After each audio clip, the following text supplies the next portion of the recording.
Assalamualaikum warahmatullahi wabarakatuh. Halo Sobat Syiar, senang sekali saya Lutfia kembali hadir di ruang dengar Sobat Syiar sekalian. Nah tentunya Syiar hari ini hadir dalam bentuk yang berbeda, yaitu Syiar Podcast dengan suatu program yang baru, yaitu Halo Publik.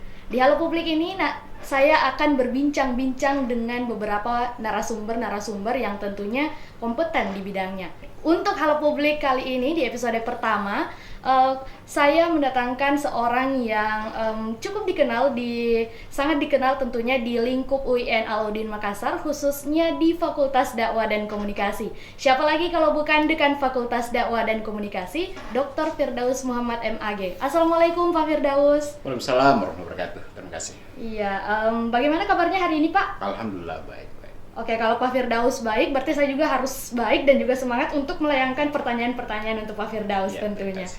Nah Pak, ini kan sudah berada di penghujung tahun dan Pak Firdaus menjabat selama di tahun 2020 ini tentunya ada pandemi di bulan Maret kemarin. Tetapi saya yakin Pak Firdaus pasti bekerja keras untuk menggapai cita-cita untuk Fakultas Dakwah dan Komunikasi. Nah sebenarnya pencapaian-pencapaian apa yang sudah diwujudkan walaupun dalam keadaan pandemi seperti ini Pak?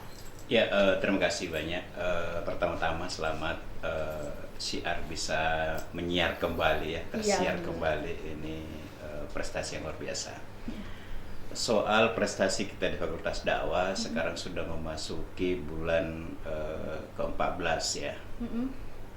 Ya 14 15 mungkin ya, setelah dilantik, artinya sudah setahun lebih. Capaian kita kalau yang sangat membanggakan tentunya ya adalah terakreditasi A-nya Prodi Manajemen Dakwah. Itu bagi saya luar biasa. Di awal tahun manajemen dakwah itu dapat akreditasi A. Sekalipun sebelumnya sudah akreditasi A, tapi mempertahankannya itu jauh lebih berat, apalagi masa transisi. Tapi alhamdulillah kerja keras dari prodi kita semua di fakultas dan universitas, alhamdulillah kita bisa mencapai prestasi akreditasi A itu di awal 2020. Kemudian di 2020 akhir ada lagi surprise, kita mendapat akreditasi A kembali yang kedua dalam satu tahun, yaitu jurusan komunikasi penyiaran Islam. Bagi saya itu sebuah prestasi kita bersama dan rektor memberi apresiasi luar biasa.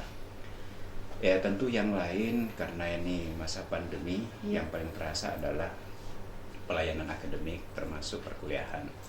Tetapi secara umum semua berjalan dengan baik, dengan keterbatasan perkuliahan berjalan dengan baik, lalu kemudian kegiatan-kegiatan juga berjalan dengan baik meskipun secara online. Termasuk wisuda. Ya, wisuda itu perpaduan online dan offline. Karena bagaimanapun kita harus tetap mendahulukan, mengutamakan soal kesehatan. Itu yang paling utama. Jadi dari tengah keterbatasan itu ternyata kita juga mencapai beberapa capaian-capaian.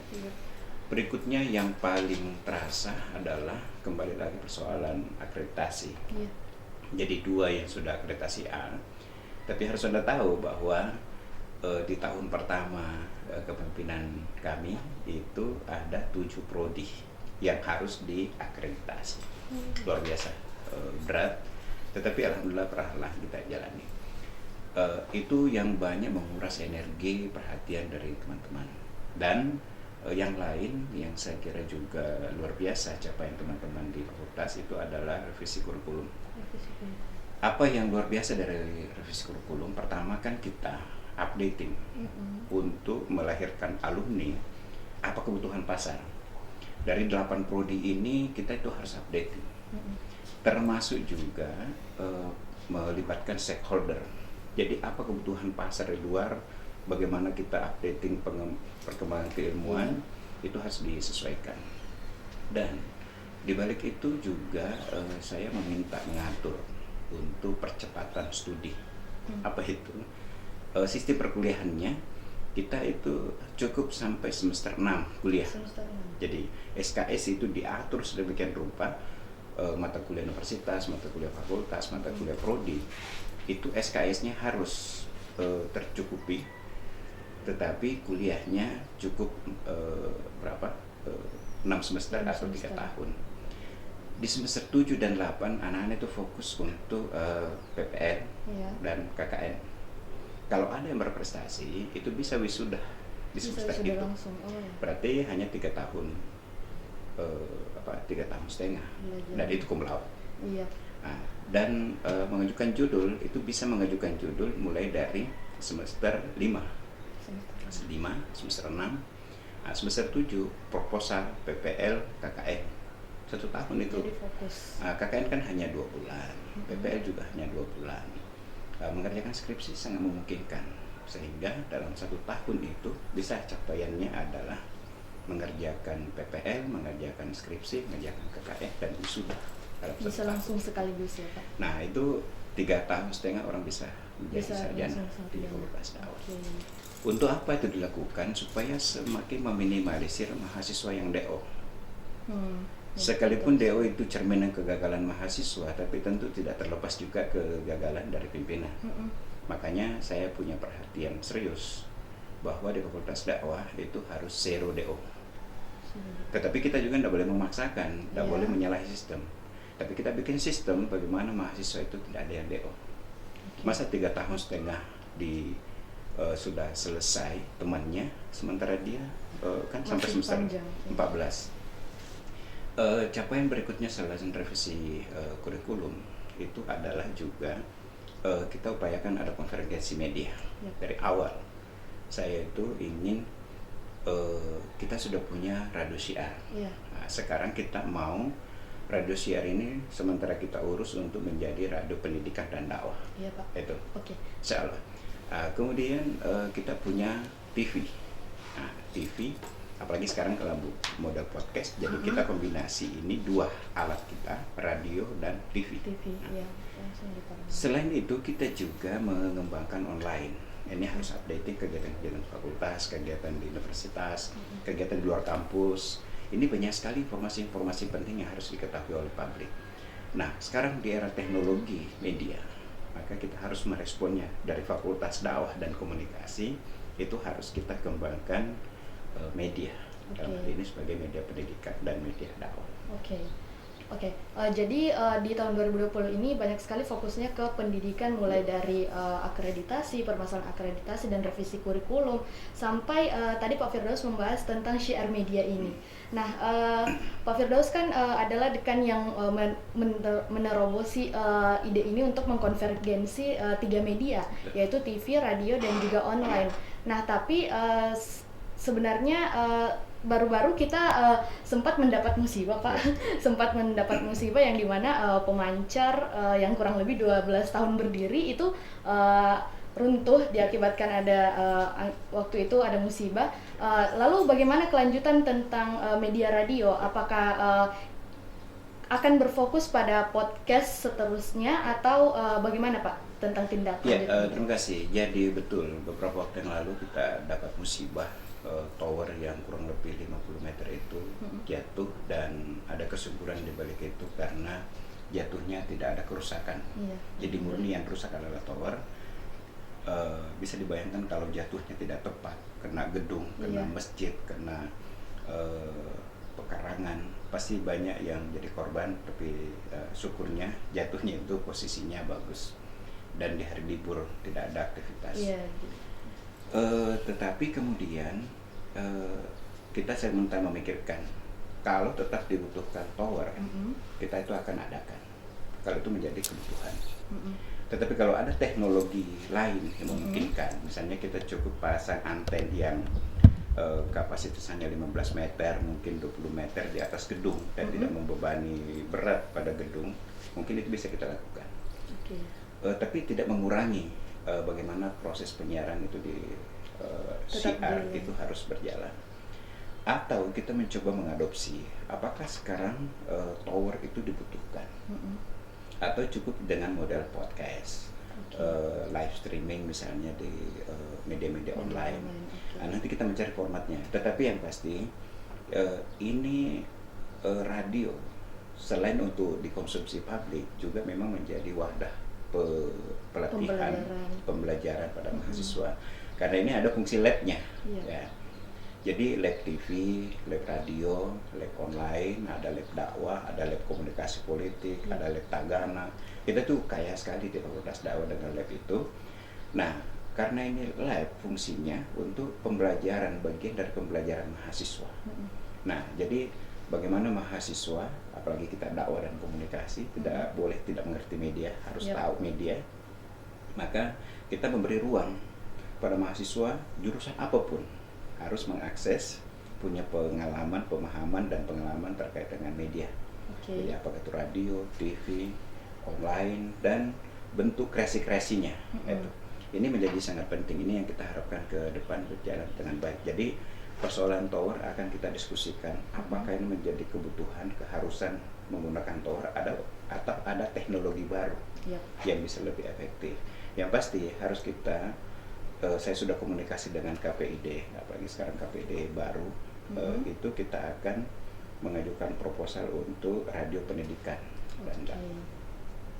Oke, jadi nanti kedepannya dilihat bagaimana sebaiknya kalau memang podcast ini memang alternatif yang efisien, kita akan tetap berada di podcast ya Pak ya? Yang jelas gitu kita harus adakan. Ini kita estimasi sekitar 300 juta untuk bisa menormalkan kembali.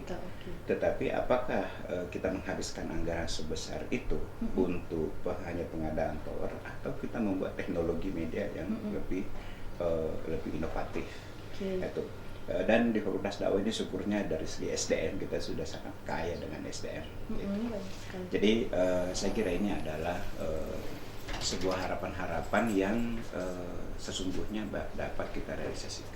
Jadi sangat tergantung pada komitmen pimpinan, dukungan dari pihak rektorat, dan pastinya juga kita harus ada kerjasama dengan pihak luar, dengan pemerintah kota, pemerintah provinsi, atau institusi-institusi lembaga swasta yang bersinergi.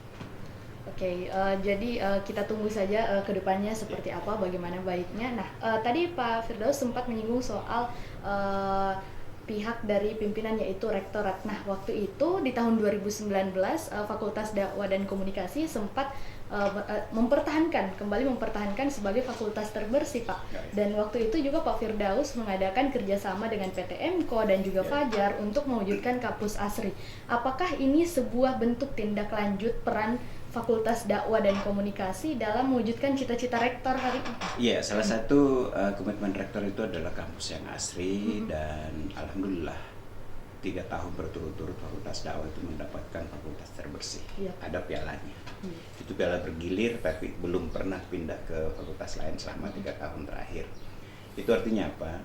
Fakultas kita itu dinilai sebagai fakultas yang bersih, terbaik. Dan tahun lalu juga saya mendapatkan penghargaan dari media mahasiswa dari Wasila sebagai fakultas inovatif, termasuk dalamnya bersih dan seterusnya. Nah, ini menjadi supporting.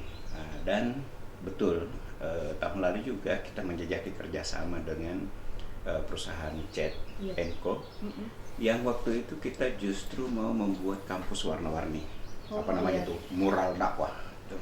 Jadi kan biasanya mural itu cat-cat di tembok karikatur apalah semodelnya. Biasanya hadir di dalam lorong-lorong. Betul. Nah, sekarang kita mau mencari konsep dakwah.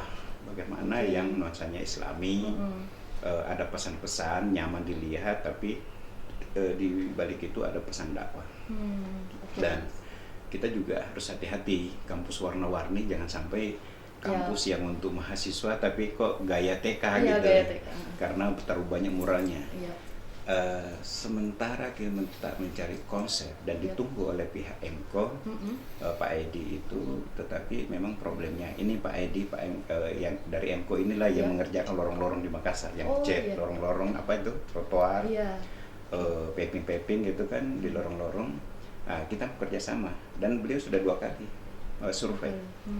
Bahkan kita tinggal ditunggu bagaimana konsepnya, berapa jumlah cat yang dibutuhkan, diukur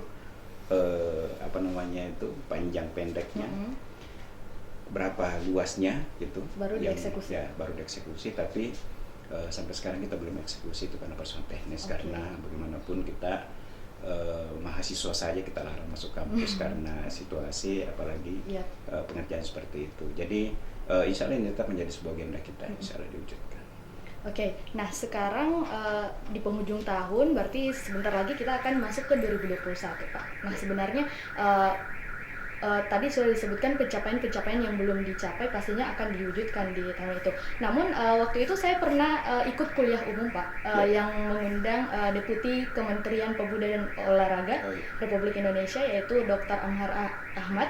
Pak Amhar, iya, Amhar Ahmad. Pak Amhar ini berpesan untuk mengadakan suatu program setidaknya untuk mendorong mahasiswa untuk berwirausaha, Pak. Waktu itu disarankan adalah pelatihan dari jurusan pengembangan masyarakat Islam. Apakah ini menjadi resolusi? Apakah ini menjadi target resolusi juga di tahun 2021 nanti, Pak? Itu sebenarnya lebih kepada penguatan wawasan pada mahasiswa.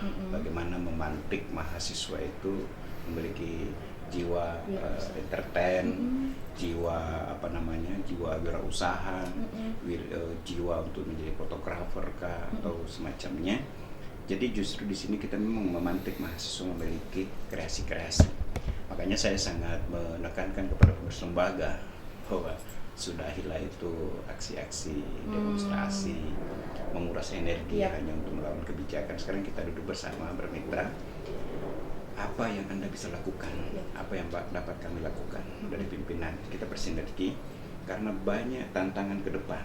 Nah, kalau mahasiswa itu dia membuat kegiatan yang kemudian bicara entrepreneur, yaitu kan bicara entertain, bicara tentang masa depannya, itu lebih tepat kalau mahasiswa merancang sebuah kegiatan. Nah, jadi karena ini dari Menteri Pemuda dan Olahraga, itu sebenarnya meminta kita semua mengajukan proposal agar di di Fakultas Dakwah ini itu bisa dibantu apa yang menjadi kebutuhan Anda. Misalnya bentuk pelatihan untuk menguji kemampuan mahasiswa untuk entrepreneur. Jadi harus dipancing jiwa usaha. Nah, usaha itu kan tidak mesti dalam berbisnis, bagaimana kita berdagang. Sekarang menjadi YouTuber saja, mahasiswa itu bisa mendatangkan uang. Nah, jadi mereka itu cukup dipancing. Misalnya, Anda mau seperti Abu Hanifah enggak? Gitu. Abu Hanifah adalah seorang ulama besar, ya kan, mazhab Hanafi, yang kemudian beliau itu sangat kaya raya, kaya, berilmu, berwibawa. Nah, jadi dia tidak butuh lagi honor-honor, karena beliau kaya raya. Gitu. Dan saya juga perhatikan beberapa ulama kita di Sulawesi Selatan itu punya riwayat sebagai pengusaha. Jadi dia tidak menjadi sosok orang yang miskin. Nah, kita mau sarjana yang kita lahirkan begitu tipologinya. Tidak lagi membebani orang, tidak lagi menjadi beban di masyarakat. Begitu dia mahasiswa, dia sudah siap dengan dunia kerja.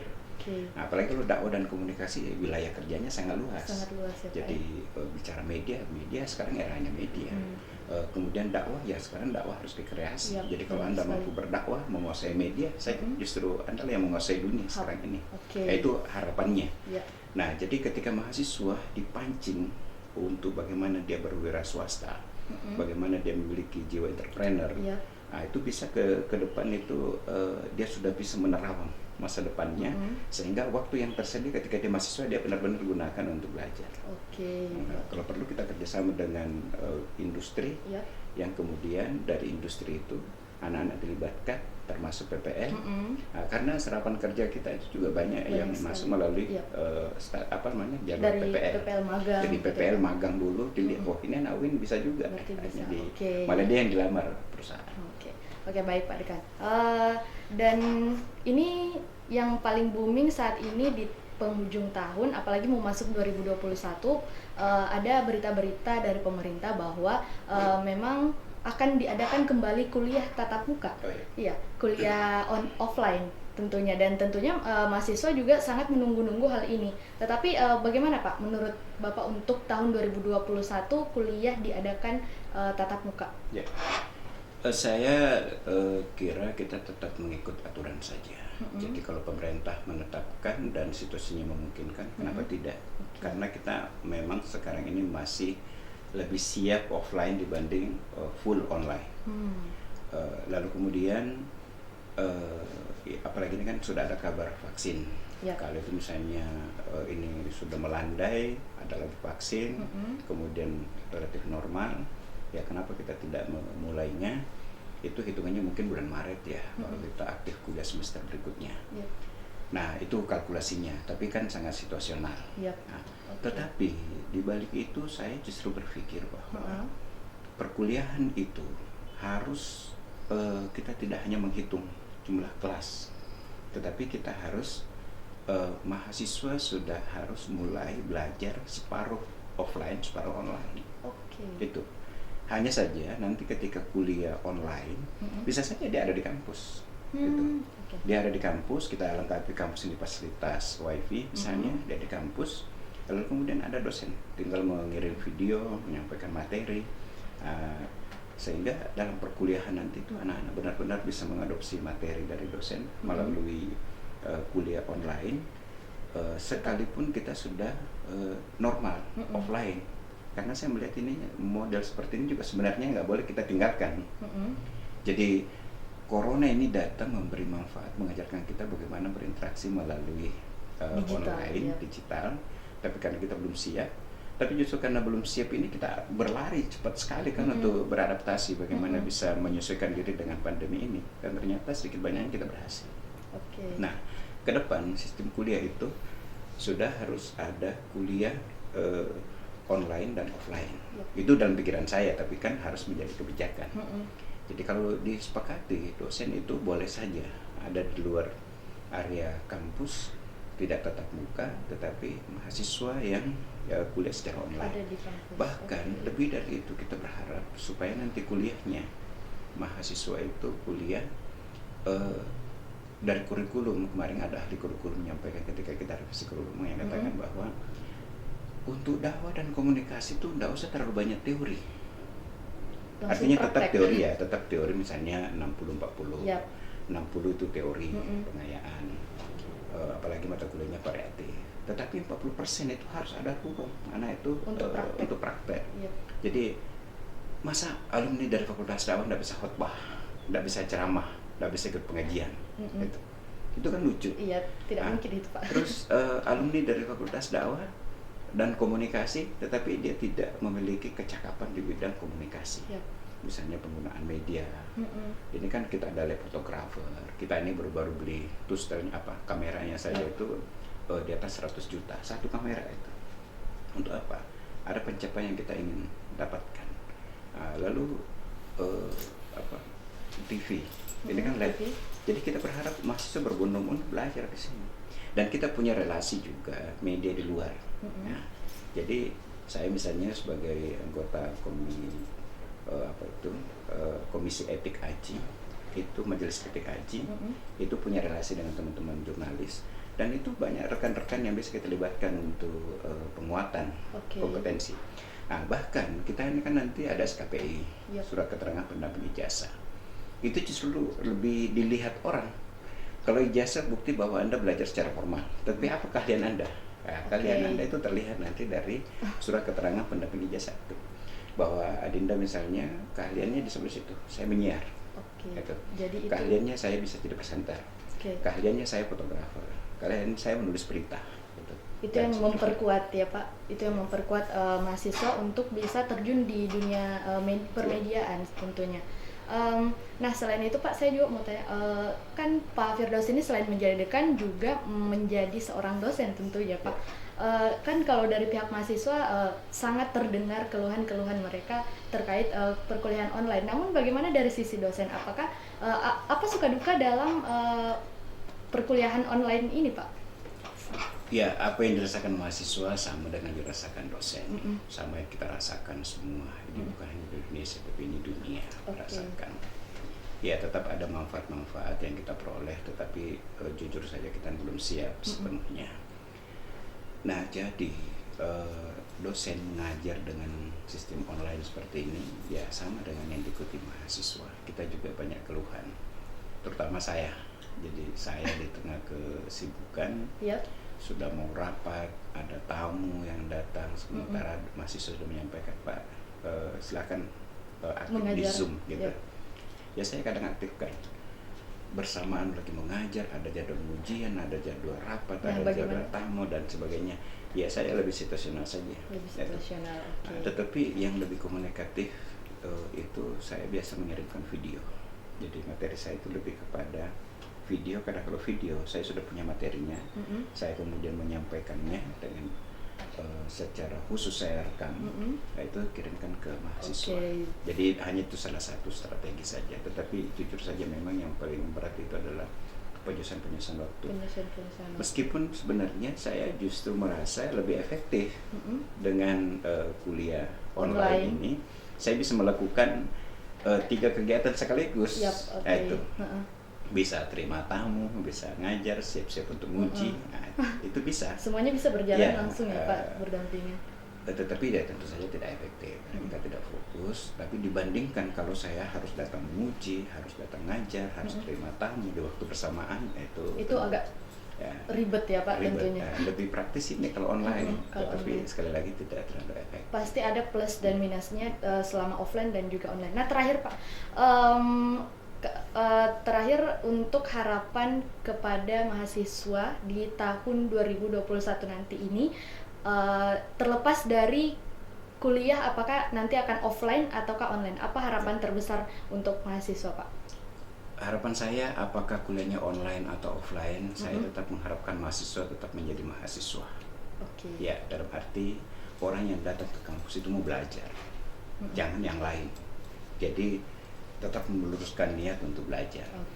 Bahwa ada harapan-harapan Anda, silakan sampaikan kepada kami. Tapi tentu tidak bisa kami jamin bahwa semuanya bisa direalisasikan karena kita terikat anggaran, aturan.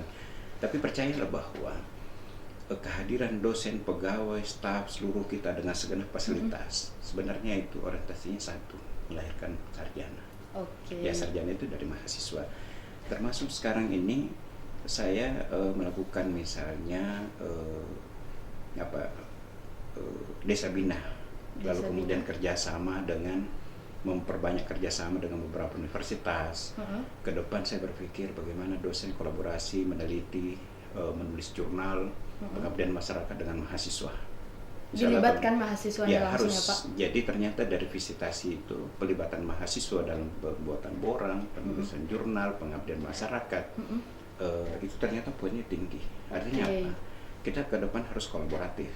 Mahasiswa kita turunkan ke masyarakat mengabdi bersama dengan dosennya, dosen juga aktif, mahasiswanya aktif. Saya kira pembelajaran seperti itu bisa lebih baik. Lebih efektif. Tetapi tidak semua mahasiswa diperlakukan sama, tentu harus ada proses seleksi. Tetapi tujuan kita satu adalah bagaimana melahirkan sarjana yang siap. Sobat Syiar, tadi kita sudah mendengar